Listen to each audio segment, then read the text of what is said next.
Hello good morning students. आज हम class 12 में नया टॉपिक विभिन्नता यानी कि वेरिएशन को पढ़ते हैं। विभिन्नता क्या होता है? आपने देखा होगा कि एक ही जाति के माता पिता की संतानें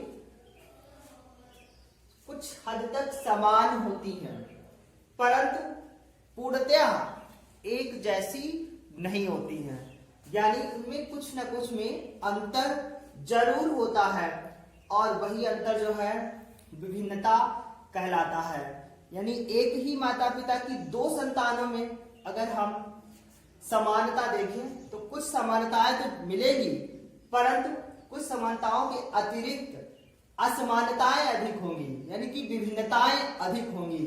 यानी दो संतानों में या तो उसकी मानसिक बुद्धि में अंतर होगा, या शारीरिक ढांचे में अंतर होगा, या उसके चेहरे की बनावट या वाणी में अंतर होगा। तो इस प्रकार के जो अंतर होते हैं वो विभिन्नता कहलाते हैं, यानी वेरिएशन कहलाते हैं।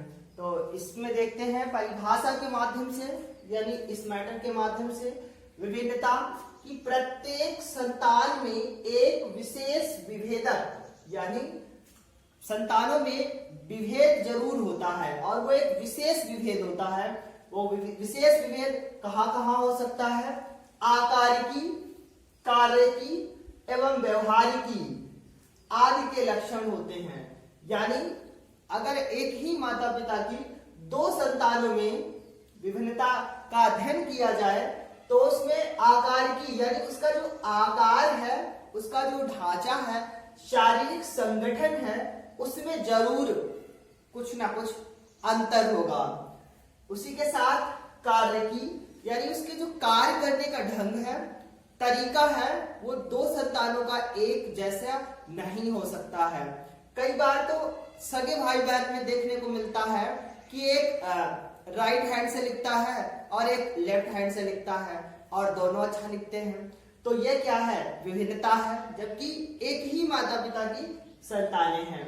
या और दूसरी तरीके से कार्यकी कह सकते हो कि एक ही माता पिता की दो संतानों में एक का हैंड राइटिंग बहुत अच्छा है, दूसरे का बहुत गंदा है, या एक को लिखना अच्छा लगता है या अच्छा लिखता है, या दूसरा जो है उसको टाइपिंग करने में वो फास्ट है। इस प्रकार से कार्यकी में दो संतानें एक ही माता पिता की भिन्न हो सकती हैं। एवं व्यवहारिकी यानी व्यवहार करने का तरीका, यानी एक ही माता पिता के अगर दो संतानें हैं तो उनमें व्यवहार करने में भी अंतर हो सकता है। यानी एक ज्यादा सव्यवशिष्ट है और दूसरे में अभद्रता जैसे गुण है, तो व्यवहार करने में भी अंतर आ सकता है। तो प्रत्येक संतान में ये जो विशेष विभेदक जैसे आकारिकी, कार्यकी एवं व्यवहारिकी ये विभिन्नता को जन्म देते हैं।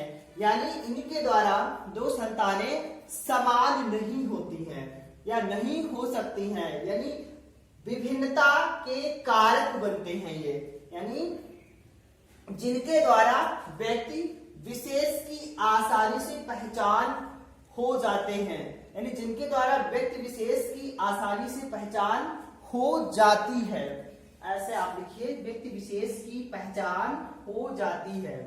यानी ये आकारिकी, कार्यकी एवं व्यवहारिकी के लक्षण के द्वारा आप उनको आसानी से पहचान सकते हो, और वे लक्षण जो किसी जाति को व्यक्तित्व प्रदान करते हैं। यानी विभिन्नता के अंतर्गत वे लक्षण आते हैं कि जाति में व्यक्तित्व यानी इंडिविजुअलिटी, यानी वो व्यक्ति अपने आप में कैसे अलग है या दूसरे से किस प्रकार भिन्न है, उसको वो उसका व्यक्तिगत बनाते हैं। विभिन्नता के जो लक्षण हैं और वो आकारिकी, कार्यकी जैसे लक्षण उसको व्यक्तिगत बनाते हैं कि ये पर्टिकुलर व्यक्ति अलग है दूसरे व्यक्ति से। वे ही जातियों में विभिन्नता के कारक हैं, यानी जो विभिन्नता को जन्म देते हैं।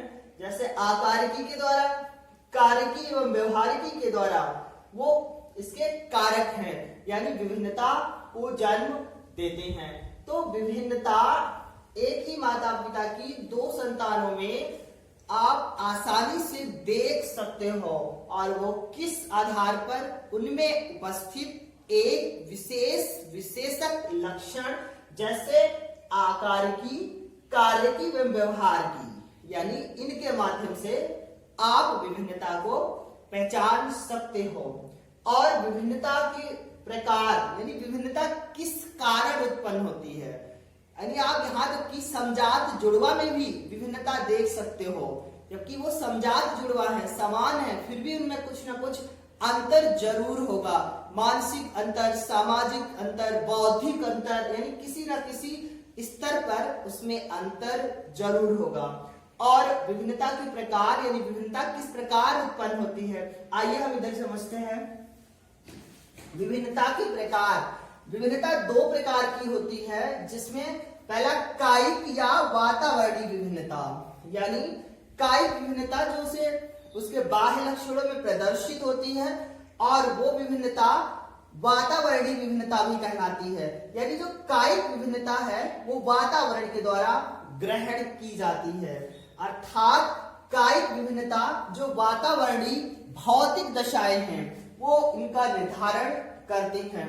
भौतिक दशाओं में कि वो व्यक्ति का पालन पोषण किस स्थिति में हुआ, किस वातावरण में हुआ, जैसे ताप, नमी, भोजन, प्रकाश के कारण। यानी कुछ जैसे आप देख सकते हो, कुछ ठंडे प्रदेश के जो प्राणी है या ठंडे प्रदेश के जो व्यक्ति है, उनमें जो रंग का अंतर देखने को मिलता है कि वहां का रंग अधिक साफ होता है।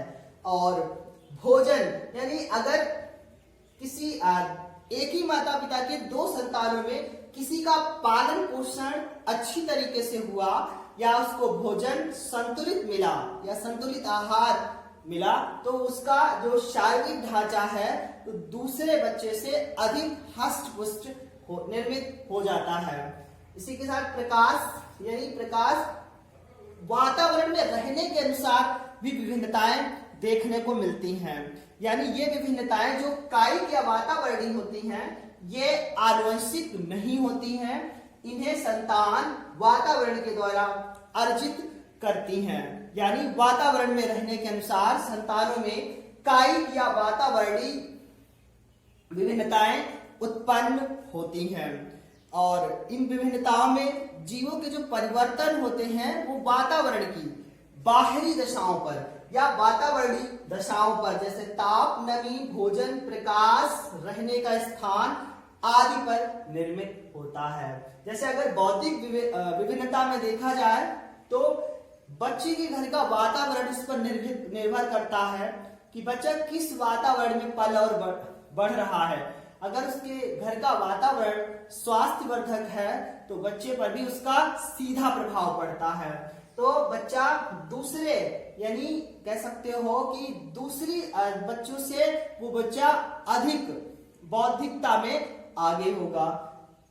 इसी के साथ विभिन्नता के दूसरा प्रकार आनुवंशिक वंशागत, यानी आनुवंशिक वंशागत या जननिक, ये दूसरा प्रकार है।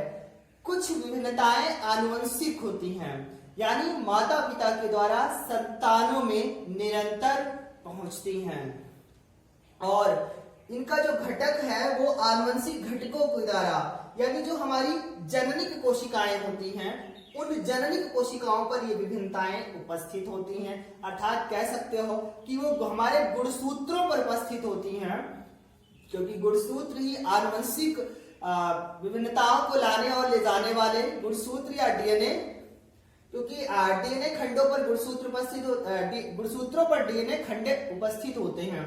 तो आनुवंशिक या वंशागत जो विभिन्नताएं हैं वो जननिक कोशिकाओं के माध्यम से एक पीढ़ी से दूसरी पीढ़ी में निरंतर स्थानांतरित होती रहती हैं और आनुवंशिक विभिन्नताएं कहलाती हैं।